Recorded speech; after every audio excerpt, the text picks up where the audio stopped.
This is a moment of decision, an inner battle for sobriety.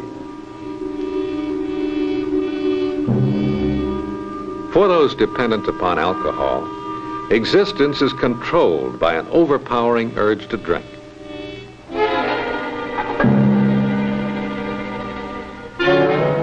One out of every 14 adults in this community has a serious drinking problem. 75,000 area citizens are addicted to alcohol.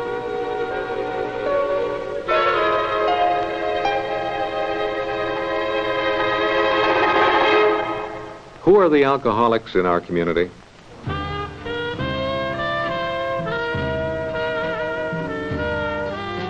Several thousand call no place home. They are found in Skid Row, where living and survival are synonymous. They drink in public. Privacy is an unknown luxury. The broken men of Skid Row are the visible alcoholics in our society, but they account for only 8% of the city's alcoholics.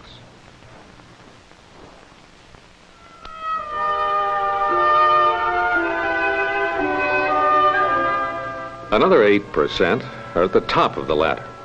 Alcoholism attacks the wealthy and the educated too. These are the hidden drinkers, protected by financial security and shielded by their family's shame. Where are the vast majority of alcoholics? Most, over 75%, are average citizens, members of the great middle class. The man next door who disappears for weeks at a time. The neighbor who draws her blinds and won't answer the phone. Alcoholism is no respecter of neighborhoods, of income, of education. It knows no prejudices. It knocks on any door.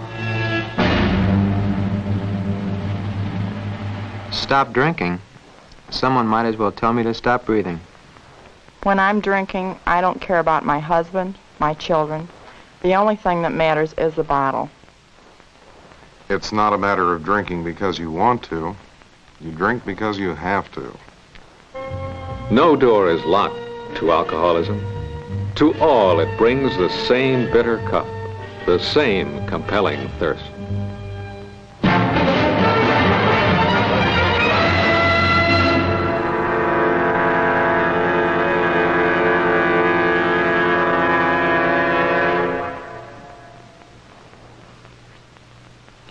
Alcoholism has reached epidemic proportions in our midst. Today, 75,000 people in metropolitan St. Louis are its victims, and 2,000 new cases develop here a year. For every 100 people you know, statistically, 6 of them are alcoholic. And every 9th St. Louisan has an addicted husband, wife, brother, sister, father, or mother. Alcoholism is a subject that has been whispered about. Tabooed in polite conversation, it has been shrouded with myth and misconception. What is the nature of alcoholism, and how does it affect us? Alcoholism is a disease. It is a disease, you might say, of the mind and the body, a disease where the mental faculties are affected as well as the physical. It's recognized as this by the American Medical Association, by the American Psychiatric Association, and even by the World Health Organization. An alcoholic is an individual who is a compulsive drinker. One drink leads to another, and this individual cannot stop drinking without help. We in Alcoholics Anonymous, or AA, know that once a person develops the illness of alcoholism, he or she has it for the rest of his life. The alcoholic has 2 choices. He can stop drinking, totally abstain and arrest the disease, or he can continue his life as a practicing alcoholic, a living hell that affects the body, the mind, and the spirit. At the St. Louis headquarters of Alcoholics Anonymous, several members told us of their experiences. Well, I'm told that alcohol had a complete Jekyll and Hyde effect on my personality. From a normally cheerful person, I became antagonistic, belligerent, depressed. I became a very unhappy woman. I think that I felt my personality change more so than the young ladies. I could feel the personality change take place within myself in the final stages of drinking. I knew that I was becoming something abnormal. Can you think of a specific instance of a personality change? Oh, I guess in my case, the most dramatic instance would have been you might say, suicide attempt. Certainly it appeared to be that. I took an overdose of pills after many, many hours of heavy drinking in which my self-hatred and self-disgust and feeling of worthlessness grew to such proportions that this seemed to be the only thing to do. However, it was a terribly selfish thing to do that I would only have been doing or have thought of doing after having had many, many, many drinks. An alcoholic is a person who must totally abstain from alcohol or drink to excess. There is no middle of the road for the alcoholic as far as alcohol is concerned. The non-alcoholic may get drunk, but does so from choice. The disease of alcoholism compels the alcoholic to drink. This chart shows the preliminary and primary and chronic stages of an alcoholic. Begins perhaps with occasional relief drinking, and then moves on to onset of memory blackouts where the individual drinking does not remember what happened. And then moves to an increased dependence on alcohol, and then down here where there's a decrease of ability to stop drinking when others do so, and efforts to control fail repeatedly. If you are encountering any of these in your drinking, you had better examine your drinking habits. Many children of alcoholics have indicated to us researchers that the effects of alcoholism on the family unit are extensive. The children, especially the sons, are hard hit if their father is an alcoholic. They lose the powerful support of him as an identification figure. But probably overriding all of this is the fact that the communication among the family members just breaks completely apart and the family is torn asunder. Most of the time my children were left to fend for themselves, the older ones taking care of the younger ones. After a few instances of the smaller ones waking up in the morning dressed in the same play clothes they wore the day before, the older children started taking over my responsibility, doing the job of the mother for me. All I wanted was for everyone to go away and leave me alone. Well, I think a tremendous burden fell upon my wife. She was the one who had to manage the household. She was the one who had to take care of the bills and financial problems that I got myself into while drinking. She certainly was the one who had to explain to friends and employers as to why I was acting like I was, this type of thing. The victims of alcoholism are not only the alcoholic and his family, but the entire community.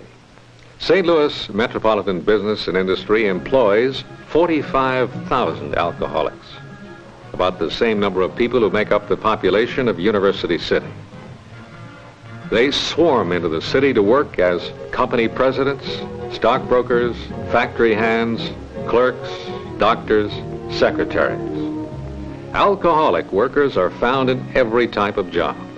They cost our economic community $30 million loss a year. This loss comes about through absenteeism, indecision, the various events that an alcoholic may go through on the job. The executive may come on the job as a half man. The supervised personnel will stay home, causing a high rate of absenteeism.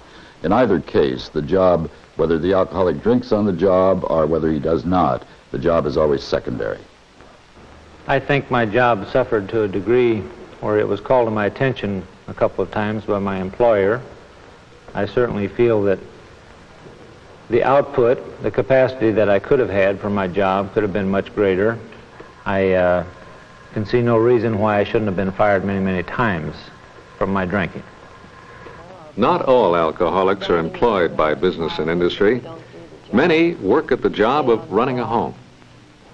We alcoholic housewives are hidden drinkers, protected by our homes and our husbands and inadvertently by our children. We can get away with this for a longer time. It's easy to cover up. It's easy to blame the neglect on other things, fatigue, the children, that sort of thing. I think the Alcoholism's toll in human misery cannot be measured, but many of its effects are measurable in ugly statistics. 5 out of every 10 people involved in fatal automobile accidents have demonstrable amounts of alcohol in their blood. The death rate of alcoholics is 2.5 times greater than that of normal drinkers. The accident rate of alcoholics in industry is double that of abstainers. 1 out of every 3 patients in the nation's mental hospitals is an alcoholic. 1/4 of all suicides are alcoholics. Alcoholism ranks after heart disease and mental illness as the nation's major disabler and killer. Alcoholism's effects fester the core of our society. What are we doing about it? Shockingly little in this country. Historically and even today, American alcoholics are punished, scorned, pushed aside, ignored, thrown in the jail cells. For example, last year about 2 million Americans were arrested for public intoxication, basically for exhibiting the symptoms of their disease. Furthermore, about 1/3 of those who serve in the short-term correctional institutions are there for alcohol-related offenses. Unfortunately, most of us in America still consider that alcoholism is a crime. Most American cities are handling the problem of alcoholism as we did the problem of mental illness about a century ago. The snake pits of the mental hospitals have been replaced by the drunk tanks found in American jails all throughout this country. This is the drunk tank of the city of St. Louis. It's becoming a relic of the past. The drunk tank here was a great improvement in 1963 over what the department had previously by taking people that were drunk on the street to the city hospital and having them treated was a step forward. However, the present system of taking public alcoholics directly to the detoxification center is a major step in this entire field. The St. Louis Police Department, I'm happy to say, is the originator and the sponsor of the only public detoxification center in the entire world.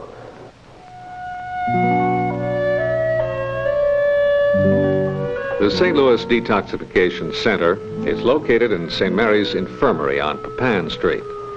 It operates under a federal grant awarded to the St. Louis Police Department. Now, citizens picked up for public drunkenness are not arrested, but brought to the Detox Center for treatment. This is the first humane treatment many public inebriates have ever received. The usual stay at the Detox Center is 7 days. The first order of business is a preliminary medical exam, an evaluation of the patient's physical condition. Newly arrived patients are usually classified as acute cases and placed in the intensive care section for careful observation. Continue improving. Our patients always do. You know, alcoholism is not a difficult disease to treat. Most of these people, when they start drinking, stop eating. So one of the things we must treat, of course, is their malnutrition. We give him medication to calm down his nervous, tense situation in the beginning, and as he improves, he is then moved out of our intensive care division into our general self-care division. This usually occurs in about 1 to 2 days. Hi, Art. How are you? Fine. How are you, Miss Ruth? You look like you're feeling a little bit better than the first time. An investigation of his drinking background is important in planning his treatment and rehabilitation. Discuss it while you're here. So let's start out. How old were you, Art, when you took your first drink? Well, I was approximately 7 or 8 years old because my dad always had homebrew around the house, and it was just one of those things. We just drank. How old were you when you were first intoxicated or got drunk? Can you remember? Well, in my early teens, Miss Root, I was about 14 or 15, I guess, when I first remember getting drunk. How old were you when you had your first blackout? I guess around 30. When they first started, these blackouts were just a few hours at a time I would lose. But as this thing progressed with me, I would lose days. How about DTs and hallucinations? How old were you when you, or have you ever had DTs? Not DTs. Have you had hallucinations? Yes, hallucinations, What sort of hallucinations have you had? Well, where I see and hear things that aren't there. But you know where you are when this is occurring. Would it be in your room? Sometimes in a hotel room I've had. Do you recall perhaps the one that was the most difficult for you?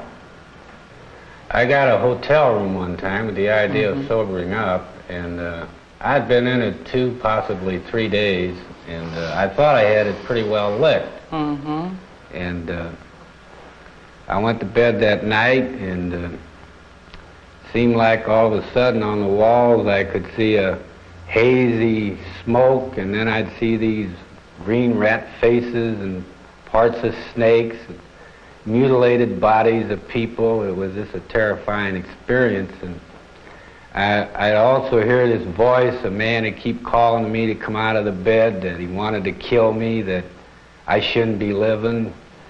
And it was so real that I actually thought it was all happening, and it terrified me so bad that I just got up and run out in the hall looking for a bellhop, looking for somebody that I could get to help me to get these things out of the room, you know. You were so frightened you just ran for help. I was scared to death. Okay. Yeah.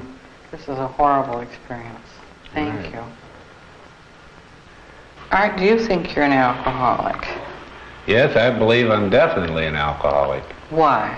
Because I've come to the point in my life where I no longer can control drinking. And when you say that, this means that once you start drinking, you've got to continue, and you can't stop. That's exactly right. I see. I'll tell you what. At the Detox Center, participation in group therapy provides the patient with an open forum for discussing his problems with other alcoholics. I'd like to ask you fellows a question today to see just what you think about it. Supposing you were going out on a job interview, trying to get a job, would you tell your prospective employer that you were alcoholic? I would. I found it worked for me. In other words, they knew it, and it helped me. It did help you. It did help me. Everybody agree with him? I disagree. Whoa. No, sir, I don't. You don't? No, sir. Why? Because if you told him you were an alcoholic, you would have that label regardless if you stayed sober. What about that? Personally, I wouldn't tell a man that I was an alcoholic because most people don't understand what an alcoholic is. They don't savvy, they don't trust him. They'll tolerate a thief before they will a drunkard.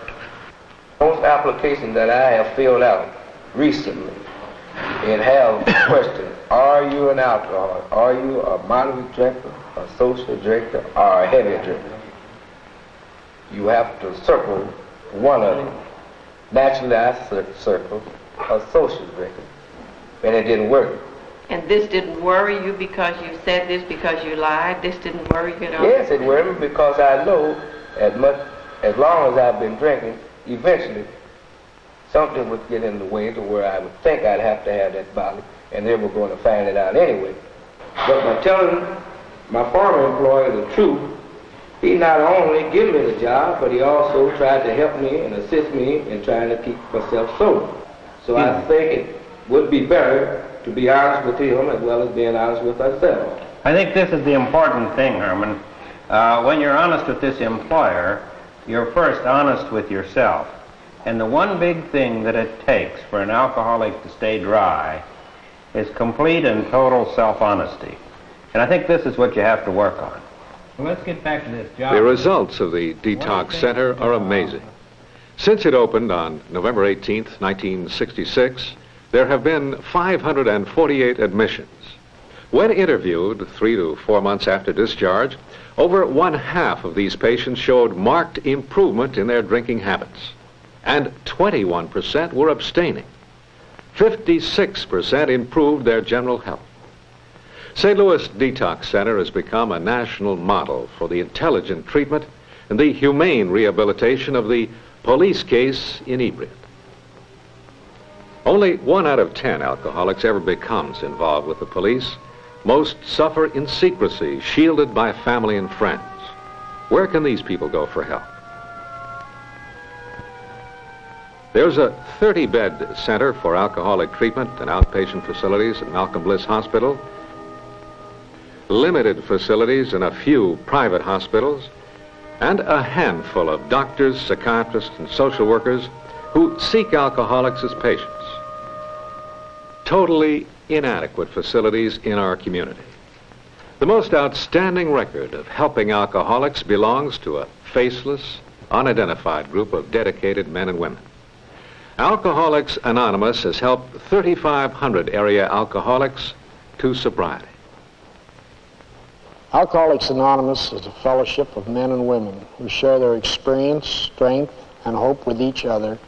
They may solve their common problem and help others to recover from alcoholism. It is a simple program for complicated people. It's based on complete self-honesty. The alcoholic admitting he's powerless over alcohol and then trying to stay sober one day at a time with the help of other alcoholics who have the same problems and talk his language. There is no cure for alcoholism, but it can be arrested. AA has a 75% batting average. 50% of those who contact us go sailing straight through the program. 25% have slips or relapses, and 25% don't make it. Most of these come in under duress, family-wise or job-wise. AA members are from every walk of life, for alcoholism is no respecter of persons.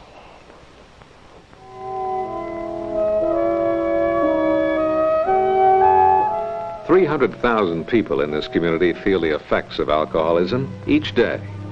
Either they are alcoholic or a member of their family is.